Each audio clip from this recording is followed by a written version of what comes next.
and I welcome you cordially to my podcast, Mein Musikleben.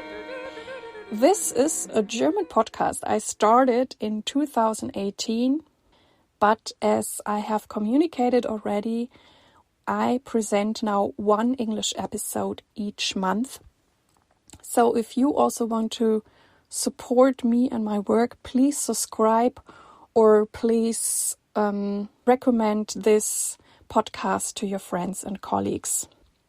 I have studied classical voice and singing, and I love to sing contemporary and experimental music. And you'll find a lot about me on my website www.irenekurka.de. I will put this in the show notes for you. You can also subscribe to my monthly newsletter on my website. And in this podcast, I talk about topics all around contemporary and experimental music. I share with you the behind the scenes, the inside knowledge, and what is most important to me, I bring you, or hopefully I bring you, the human beings out of the new music world closer. I'm really thankful for all your feedbacks and emails, and I can't say this enough because I know it's a thing to really take time and say, okay, I like her podcast, but now I'm taking the time to write her, or now I take the time to whatever, give 5 stars on Apple or write a review or whatever. And so I'm really thankful for that. I'm also thankful for all the listeners, I must now say, throughout the world, because this podcast is appearing in charts in very interesting countries throughout the world.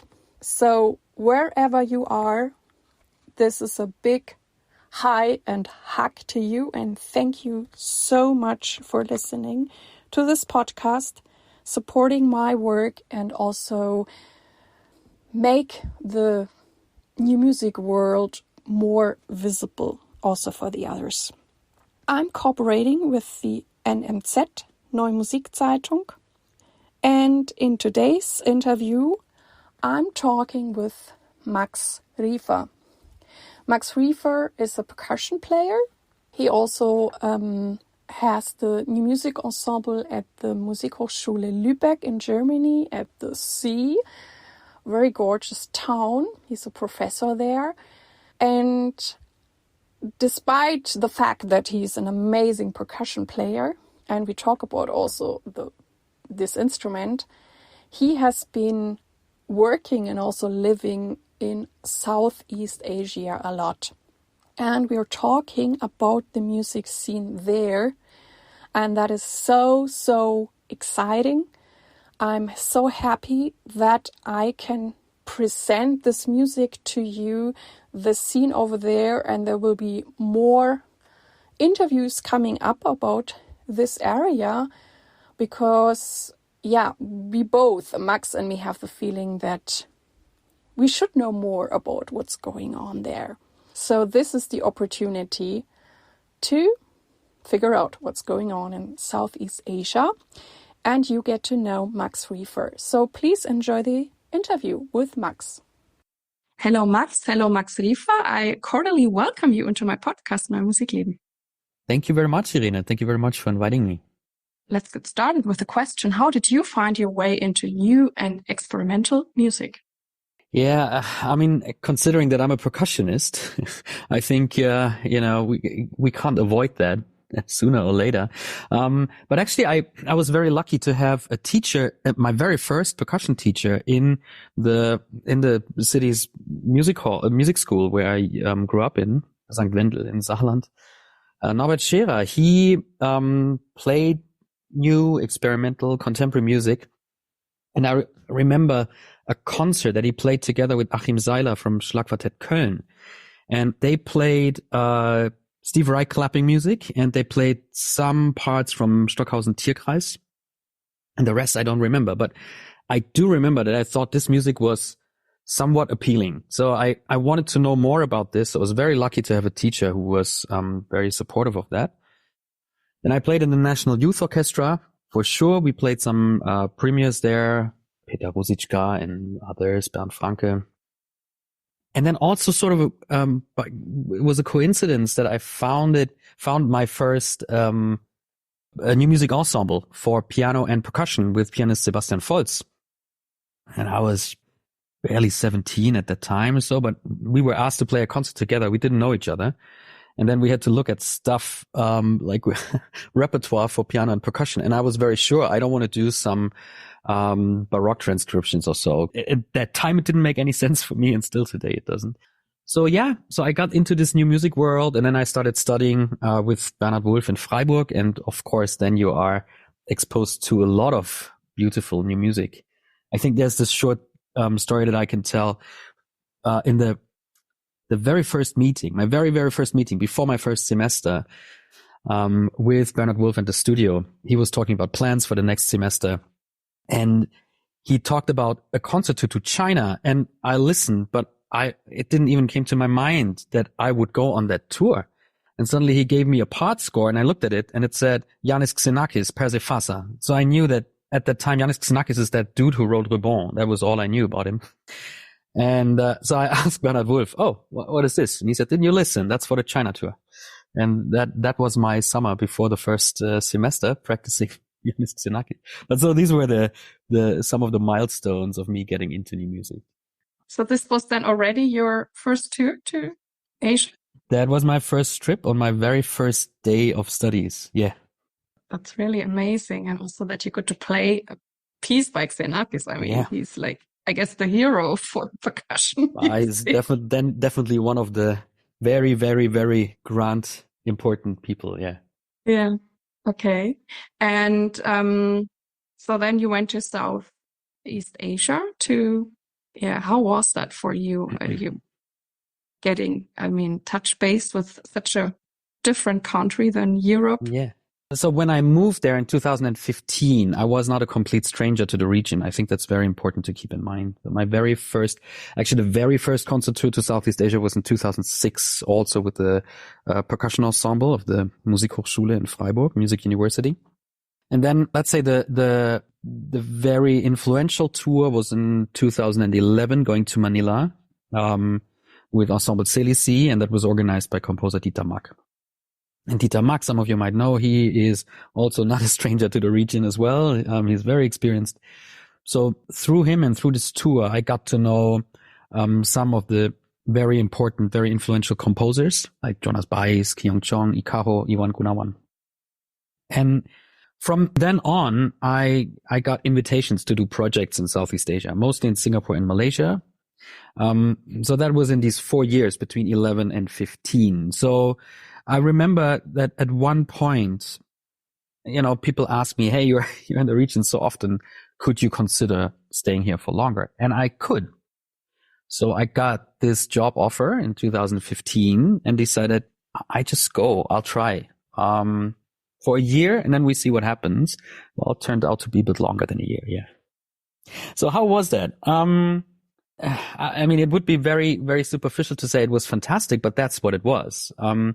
I got to know this very, very lively music scene, new music scene. And of course, it is different than in Europe. For and foremost, in terms of quantity, there are not as many players, as many composers, as many practitioners as a whole. But what we can tell is that the scene or scenes happen in the urban centers in Singapore, Kuala Lumpur, Jakarta, Bangkok. What did I miss? Bangkok, Kuala Lumpur, Singapore, Manila, Jakarta, Hanoi, partly Yogyakarta. And there are composers usually tied to institutions, not always, but usually, that are very, very knowledgeable, very curious, very experiment happy. And I thought this was such a unique and inspiring way of working. So in terms of work, my move to Southeast Asia was extremely enriching and maybe in a way, after my studies, the most influential time for my music career. Yeah. Well, personally, it was also fantastic to live there, but I think that's not part of this podcast. No. I remember I sang a few times at a festival in Trier. Maybe you know that too, opening, which Bernd Bleffert and Thomas Rath organized. And they often also invite an artist from a foreign country. And I remember, I think it was a Korean percussion player, and he had just this one thing where he played on the sides. I don't know what the name is. Is it And he Django did it probably? probably, and he did it at an amazing speed. I was just mind blowing him working this instrument.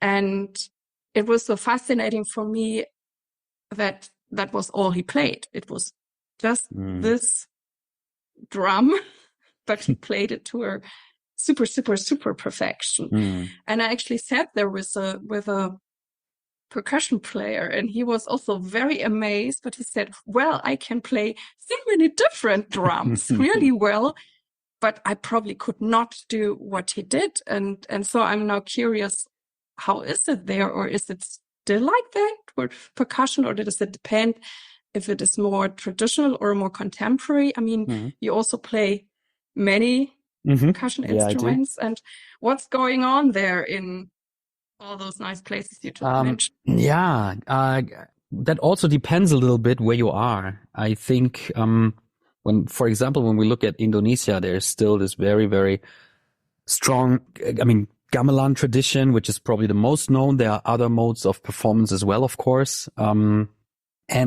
so what we should be aware of is that contemporary and traditional are not two opposite poles. What we find a lot, I was in Bali recently, and there it's absolutely breathtaking, and you said mind-blowing. There are performers who come from this very rich gamelan tradition, their respective traditions. There are many, of course, but they experiment with it. And surely sometimes we can tell, oh, this sounds probably new if they have some very interesting tunings, since, this is a thing now that they use different tunings than they used to be 100 years ago and so on. They invent their own tunings. So maybe for someone who is a bit more experienced in gamelan listening, they would tell, yes, that is obviously something new.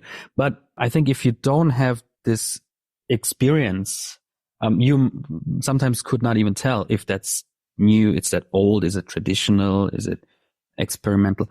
So that's one thing we always have to be aware of. How is it there? Yes, exactly that. You have a lot of masters that are super experts on their instrument, whatever they do. It is probably a bit less, at least how I know it, than in Korea and Japan, where really these grandmasters have usually one focus instrument. What I experienced in Southeast Asia is that people come from their mode of production, mode of practice, but they play a couple of instruments, especially those who lead ensembles. I think that's very clear that they have to do this. But yeah, these so-called traditional modes of practice, I'd like to call them also local modes of practice, they play still an important role at the university where I used to teach at UITM. We had a department for what would be translated as traditional percussion. And I had a colleague from the east coast of Malaysia. He's absolutely fabulous. Yeah. So this still plays a role. Absolutely.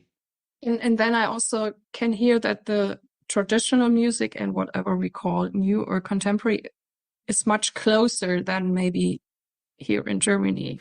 Absolutely, because it is still seen where you come from. And of course, sure, you have, no matter where you go in Southeast Asia, you sure have people who are very busy with protecting whatever they think is a very long tradition. So I don't want to say that these people don't know. They sure know, but we have to be aware that, music is always moving. But the vast majority of people who I met, they were very open, very interested, and extremely creative. With some people like, in Bali, there are these two guys, they were Alit and Iwayan Sudirana. They have their gamelan ensembles. And for them, it's actually very natural to explore new things. And yeah, so, yeah. That's it. And would you say the music they now, whatever their new music is it, do they actually write it up, or is a lot of it also improvised, or what's the balance between the two? Yeah, I think again, like it is a bit difficult now to give a very clear definition for the whole region, as we have to keep in mind Southeast Asia is quite a big region. But of course, traditionally, music is orally taught, means no notation. But for those who have come from this traditional background, yes, they very often also write down music. Like, I mentioned the two Balinese before, but also Iwan Guna, one from Bandung. So you can tell they write it down.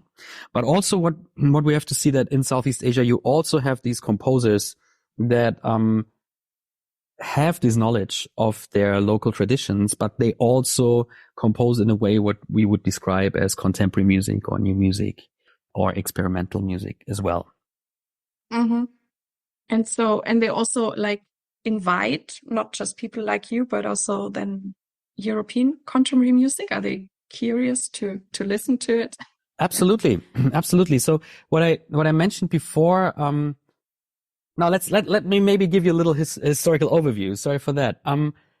We have to keep in mind that, we can trace back pretty much when what we call contemporary music with like European roots, has started being influential in the region. So that was first in the Philippines through a gentleman called José Maceda, who studied in France and worked in France.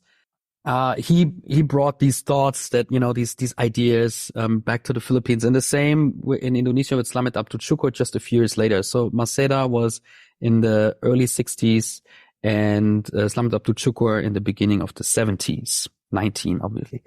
And they went to Paris and later also partly to the US, also to Köln at that time. And they saw what was going on, and being smart people as they were, they thought, how can I incorporate what I learned here in Europe with the things that I find at home, and not in a way, how can I just mix it, but really in a smart way. What does that even mean? This music that is played and composed in Europe at that time. What does this mean for Indonesia, for the Philippines later, than with other people in Malaysia? And so they had their music with these different influences, and they passed it on to students. And some of these students also went abroad, came back, Europe, North America, sometimes East Asia. And then the same processes kept going. And then, the region is, of course, not something where you can't get out. So also, even if people didn't study, they went out on tours, others came in. So over the course of the last 50, 60 years, there has been this process of cultural contact, of musical contact, that led to a music that is highly individual by each composer. So in that sense, it's not that much different than it is in Europe.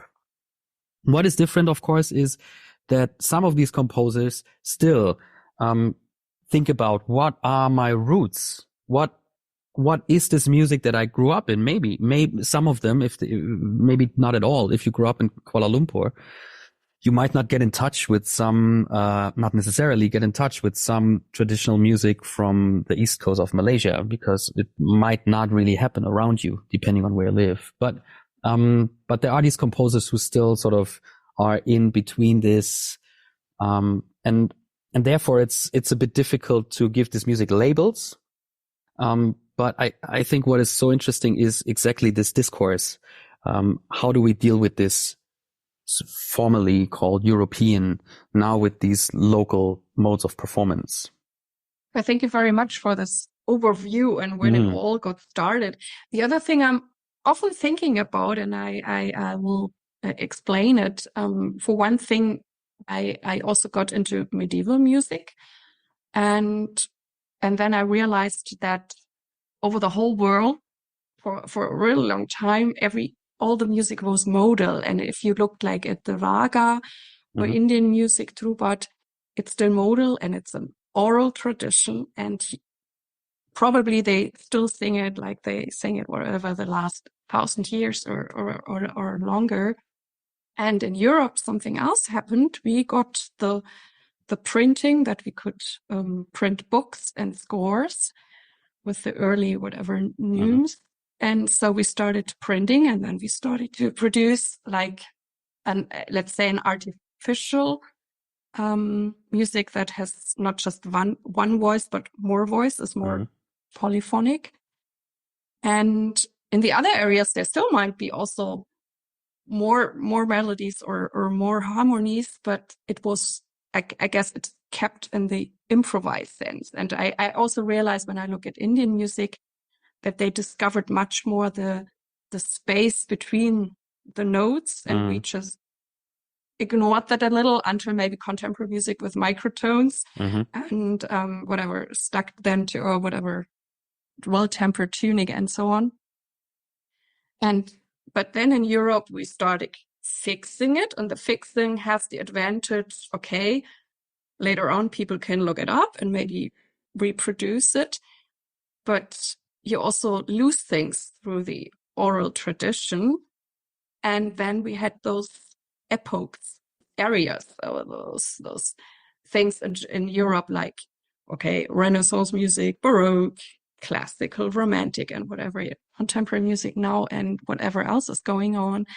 And so I wonder how it is over there with the writing or fixing. Did it also change things, or is the tradition then still alive, like this oral tradition? Because I feel ambivalent, because I'm thankful for the scores I have, whatever, from Hildegard von Bingen.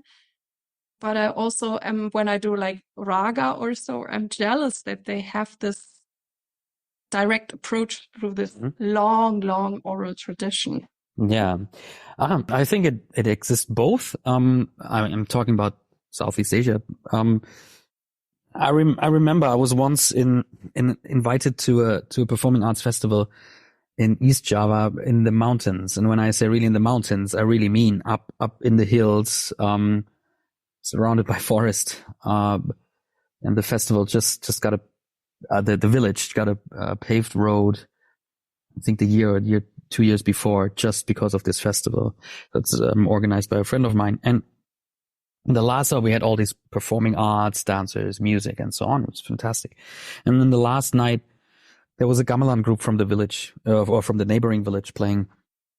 And they played a wayang kulit performance, it's this shadow puppet theater, for about 6 hours, which is actually breathtaking. And of course, they learn it in through oral tradition.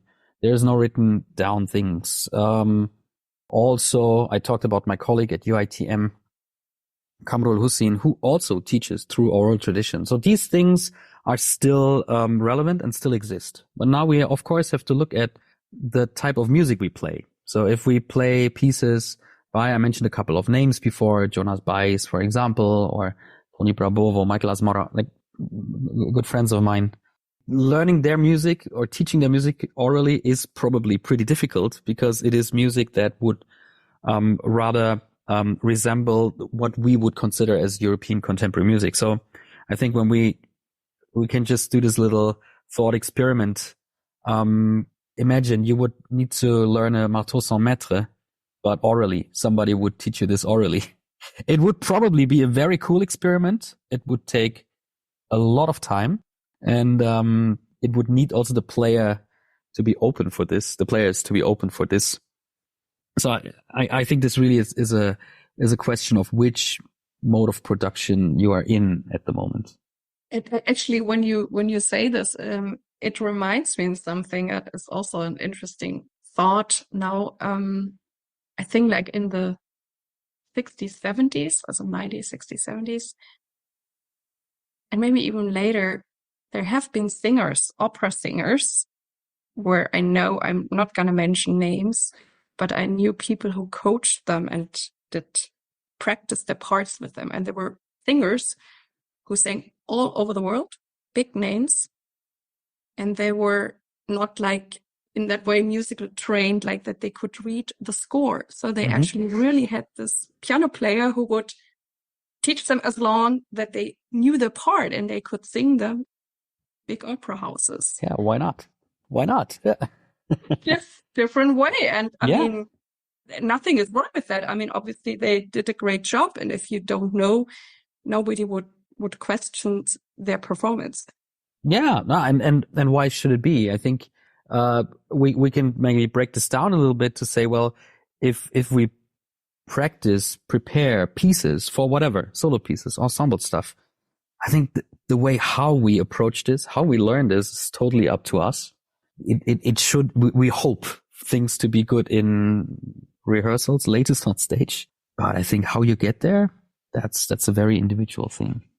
And when you're in Southeast Asia and there are those great concerts at mountains or wherever, do they have an audience? Are they more curious than the people here? Is it packed? Is it full? Well, that's a good question. There is audience, of course, there is. Yeah. So there's this thing on the mountain, this festival in Pelham that is, well, I wanted to say an exception, and maybe not, because you do have music festivals, music performance in many villages all over, especially in Java and Bali. Not only. Yes, you have audience, and this specific festival I talked about, you had the villagers who came because there was something going on. And of course, for some of them, these contemporary performances might have been new, maybe a bit odd. That's okay, but they come and listen. And some then told me, yeah, for them, the highlight is this shadow puppet theater, but they also, listened and watched, the other concerts. So that was in the village. I have to say, when I did, or when I was part of this opera production, Gandhari by Tony Bravovo in 2019, we had two performances, and both, I don't know if the hall was sold out, but I remember we had over 1,200 people in one performance. So let's say almost 2,500 people watched this opera, and it's a contemporary music opera. So yes, you can find the audience also in Kuala Lumpur when I still play concerts, also with former students and so on. We do get a few hundred people in the audience. I think one thing is very important to mention. Also, this happens in the urban centers. I talk about Java a lot, but I think Java and Bali are a bit exceptions themselves for these kind of concerts. You have also concerts in Manila, and a lot of music going on in the Philippines, but this contemporary music, that's what we perceive as contemporary or new music, experimental music, this does usually happen again in the big cities. That sounds really amazing. And you already mentioned a few names, and I can already let the listeners know that I will also talk to some of them. Great. And then we can discover this region more, because I'm also very curious, and I'm so thankful that you can share this experience with us. And another thing I'm curious is how does funding work there? How do they do that, or how is it different to Europe? I think what is the same in Europe, that it's difficult to get funding. So the most of the projects I'm involved in are somewhat tied to an academic institution. I think this is something that can be said for most of the projects. And then there is funding for that. We have I teach in Lübeck at the Musikhochschule, and one of our partner schools is the Princess Galaya Wadana Institute of Music in Bangkok. Pardon my Thai, that's obviously not very good. They just allocate money for contemporary music projects, for symposia, where it's not just about playing new works, but it's even more interesting. And I think this is something we have to keep in mind when we talk about new music in general, that there are also a lot of questions of modes of performance, like in terms of where do we play this music, where does it happen, who do we play it for, and then of course, in the Southeast Asian context, these things might mean something else as well. So there is money allocated simply because in these institutions, also YST Conservatory in Singapore, Manila, UP, I might not mention everyone, but we can maybe put this later on in the show notes. Because there is this understanding that it's not just about supporting a new work being performed, but it's this very important in-depth discourse of what does music in our time mean, and also then, of course, in this institution, what does music education in our time mean? What does it need to provide? What do we expect? How do we want to influence that?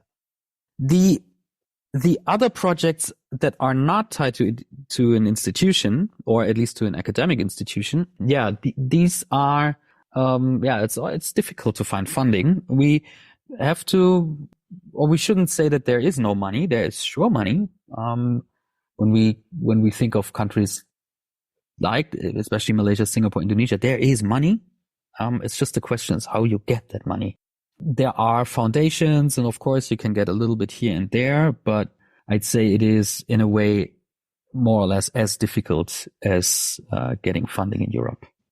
Well, thank you so much for getting us into this. And I know we probably touched the first layer, and there's so much more we could talk about and discover, and let's see how the journey goes, or who I will talk to. Yes. And I would now talk more about you and your work. And I'm always curious, when you work with composers, what are the qualities you most appreciate in them? That's a very good question. I think a very important aspect, I don't know if that's the most important, but a very important aspect for me is that when a composer decides to work with me, that they understand that I am also an artist.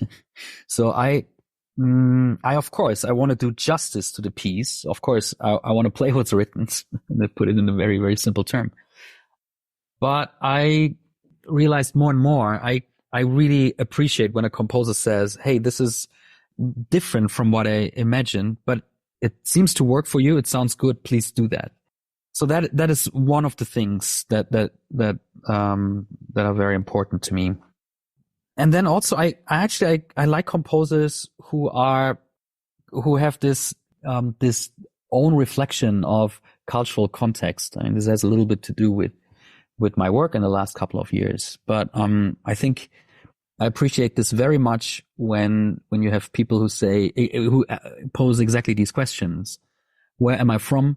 Does this matter to my music? I think it's totally fine if I just recently again had a talk with Joey Tan from Singapore, who is studying in Freiburg at the moment, who she wrote a piece for me, a solo piece, and she used bottles, ceramic pots, a wooden board, and a sun gong. And she said, I want to use these materials because I want to erase every acoustic connection to Southeast Asia.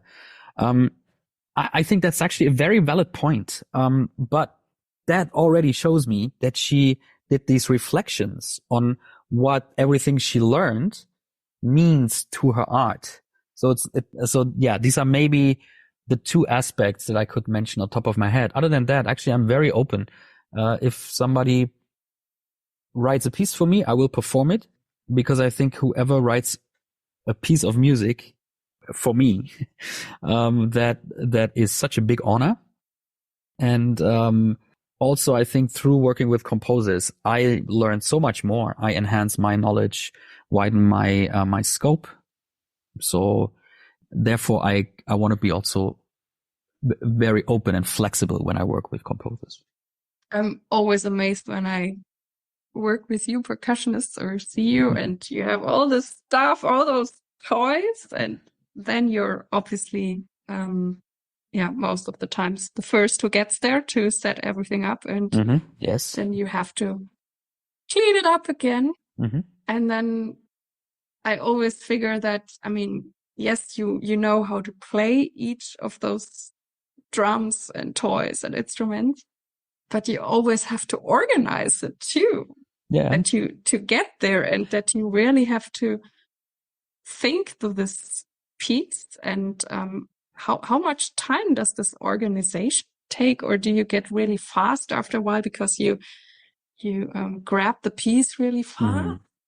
Well, I think that's a very individual thing. For me, it's both.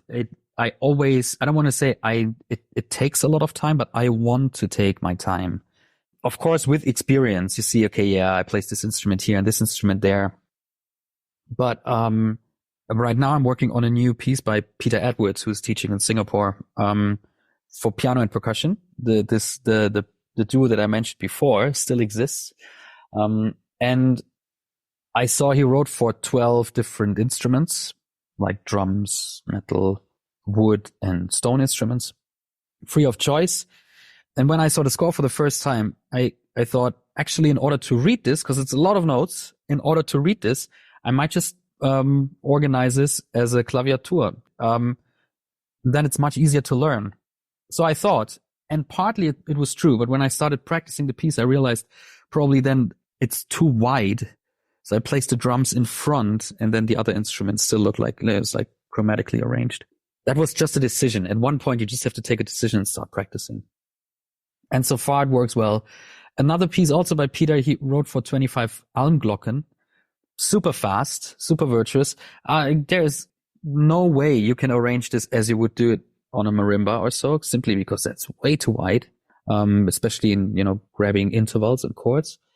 So I had to find a solution for that. How do I arrange this? And as I said, I like to take my time simply because it will make playing much easier in the end. And I guess sometimes it's trial and error that you totally try it or set, and then you write, oh, I don't get it. Totally. Or you play one section and it works super well. And then you go to the next section and realize, maybe I should have the triangle on the right, not on the left. But I need it on the left in the other section. So probably the solution is getting a second triangle and things like that. Yeah. Okay. Yeah. And I mean, you're also teaching at Lübeck. You already mentioned that, percussion, and I think you do the new music ensemble as well. Yeah, I do. My job here is to run the new music ensemble. So percussion, okay. I teach, so our structure works like this. People in their 5th semester have to choose a profile. That's what it's called. It's like a focus study area. And those who choose new music, they will end up with me. And, there are naturally also percussionists in there. And, so I will teach them for everything that is related to the profile / new music activities. So yeah, this is my job here. Great. So if people are interested in working with you, apply. Please come to Lübeck. Yeah. Lübeck is very beautiful. It is. I like Indeed. the city. Indeed. I mean, it's a little bit far away, but it's really cute. It is far away and dark in winter, but very, very beautiful in spring, really? summer, and autumn. Yeah. Lots of water. I like that. Yes, that's true. And what I would like to know from you as well is, do you have any approach to time management? Are you a very structured person, or how do you organize yourself that you get all those things done you already mentioned today? Yeah. I mean, you have to be organized in a way, otherwise you mess up things, right? I'm structured and I'm not structured. That really depends on what I do. I have these periods when it gets really tense, and dense. Then I have a schedule, like getting up at 6, start practicing at 7 until 9, first rehearsal 9:30, things like that, what everyone does. I had to learn to allocate a little bit more time. The older I grow and the more responsibility the job brings, that already started in Malaysia when I was teaching there. I had to allocate a bit more time in organizing things. Okay, I need 1 hour, 1.5, 2 every day to write emails and so on. I think this is all the things that come with growing up in the end. But also I like a certain flexibility and spontaneous approach to things. Where I'm actually very structured is when I practice, because and rehearse as well, because I don't appreciate I cannot appreciate music when there's not a very focused work. And for me, that happens when I'm very structured. Okay. So that it doesn't mean necessarily the time framing, but what you do within this time. Exactly. Exactly. Yeah. Yeah. This morning, before we met, I knew, okay, I have 2 hours and this is the section I need to work on. This is what I aim for. And then I think, okay, what do I have to do in order to get this done? Because we all know practice time is limited. So I really like to know after 2 hours, yes, I got this done and it's there. That's actually, it gives me a good feeling, to be honest. Actually, something I think people are often surprised. I think the most practice time I had while I was studying. Yeah, totally. Of course, I'm in the job. I have to, but you get better with practicing because you, as you said, you know really what to focus on and how you get there. And so I guess you're more efficient. I mean, I don't think I was efficient when I was studying. I was just practicing a lot. Yeah. I'm same with me. I think this is when you can afford 7 or 8 hours of practicing and not to worry about it. And but you might be right. Maybe not all these 7 or 8 hours are super efficient. Maybe you can just do this in 4 hours or 3. And who or what has played the greatest role in shaping you, and what inspires you? This sounds like now from a thanking speech in an award show, but it's really true. That it's, of course, it was my parents who supported me with buying instruments, providing for music lessons. And especially when you are young, they need to drive you here and there to this concert, that concert, and so on. So for and foremost of all, but then, of course, my teachers. I was extremely lucky always to have teachers, starting with the already mentioned Norbert Scherer, who were always very into percussion as a whole. So not too much focused. I mean, sometimes you have that, the first teacher, and this is what a lot of young kids want to do, play drum set, and then the teacher does drum set and that's it. And depending on what you want to study, there might be a more orchestral focus, there's absolutely nothing wrong about this. It was just, for me, much better to study somewhere where I got many different influences. That's all my teachers, Norbert Scherer, Michael Gärtner, Bernhard Wulff, Tajiro Miyazaki, Pascal Pons. So they were extremely important for me. And then when we look a little bit at this Southeast Asian context, there was at the beginning, Dieter Mack, who brought this ensemble to Manila where I was a part of. And through this experience and through all the years in between, we've become very close, because we share a similar biography with our work in Southeast Asia, still until today. And then it's these local musicians and friends in Southeast Asia, who made these 6 years I was in there extremely influential for me.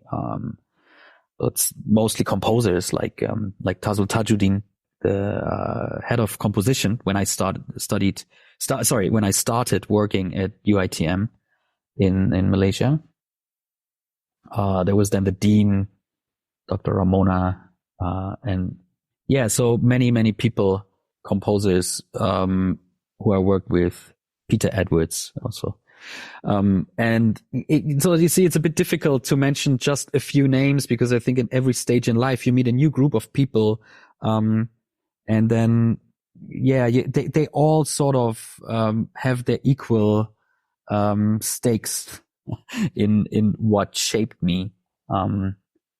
But in terms of music, I think this is a rough way. Yeah. And what does success mean for you? Oh, what does success mean for me? Success means to be very deeply happy with what you do. And this is not necessarily only for music, but also whatever I do in private. I talked about this duo with piano and percussion. We had a hiatus, as they would say in the pop world, for about 12 years. And that had to do with different career paths. And And then in 2022, we decided just to play together again. We were friends all the way, but we thought like, hey, let's get back and play music together. And we played a concert at the Saarländischer Rundfunk in 2022, which was a wonderful concert. And I think successful because it was a good concert, successful because it was nice to do this recording at the radio station, but more so success to be musically united again with not only just a good friend, but also with someone who I click musically very well with. So it's these kind of things that I feel this is success. So it's not about winning an award or a competition or so, which is always great and useful and super. But that is these are career steps. Success is something else for me. And is there anything that drives you forward, or do you have any kind of vision? Yeah, I have the vision, and this is also related to Southeast Asia. I want to present this music more and more in the European context, because I think there are so many strong composers, so many strong compositions from the region, not only just now, also pieces that are some decades old, that I just not played very often here. I'm surely not the only one who plays music by composers in Southeast Asia, for sure. But this will be sure a very, very important part of my musical life forever, simply because I'm totally convinced of the music that is produced and performed in Southeast Asia. Yeah, let's see what we can do about that. Yes, sure. Actually, we are at the last question, and I would like to know from you, is there any tip you would like to give young starting artists? Yeah. I think it is extremely important that we stay extremely open and flexible. That sounds a bit like you could say in general to everyone. But what I mean by that is that we have to have a look at our music world, at the current situation. I think we have already been, let's talk about Europe first, in a transformation already for a couple of years, where coming from the education and institutions, where we cannot be too let me say narrow-minded, because in a way that's what I mean. Even it sounds like a huge criticism. Maybe it is. But what I mean by that is like you cannot go to a Musikhochschule anymore, music university, and say, I want to become an orchestra musician, period. And that's all I do. You can. You might be lucky, or you might be so good that it would work out for you. Sure. But there are more and more competitors. We have seen in the last few years that some orchestras were put together. It's difficult to decide how the situation will be in the future, but it surely will be more and more difficult to get an orchestra seat. Thus, you need way more knowledge about other things as well. Playing chamber music, playing solo. This is probably rather still normal for university syllabi. But then also to think, how can we organize projects? What can we do as performers in a creative way? How can we build our own concepts?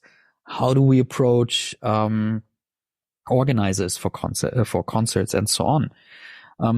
This is already changing, and it will change even further. I have to say, I have no idea how this whole discussion and discourse with artificial intelligence will change. There are other experts for that, but that surely will have an influence as well. So that's why I think stay very open, do as much as you can. I think especially for young artists, they need the drive, and they need to. It is a lot of work, and they have to be willing to put this in. And then also, I talked about the situation in Europe. Now maybe also looking a bit outside of Europe, also more and more will we be in touch with people of different cultural background. We have this already, but it might even more and more become would become an option for people to look for jobs outside of Europe, or at least outside of Germany. So you also need to strengthen your intercultural skills. I think this will be very, very important, is already, and will be even more so. So I would also tell every young artist, whatever opportunity you can grab for this, grab it, because it is definitely needed. Well, thank you so much, Max. Thank you for Thank you taking much, this Rene. time, and I hope to meet you someday. Hopefully, yeah. Thank you very much, Rene. This was the interview from today. I hope that it inspired you. And please send me your emails, send me your feedback, because I love to interact with you. Thank you very much that you tuned in with me today. I really, really hope that you liked it. And please tell your friends and colleagues about this podcast. I thank you very much. I wish you all the best. Live your music, live your life, and see you next time. Yours, Irene.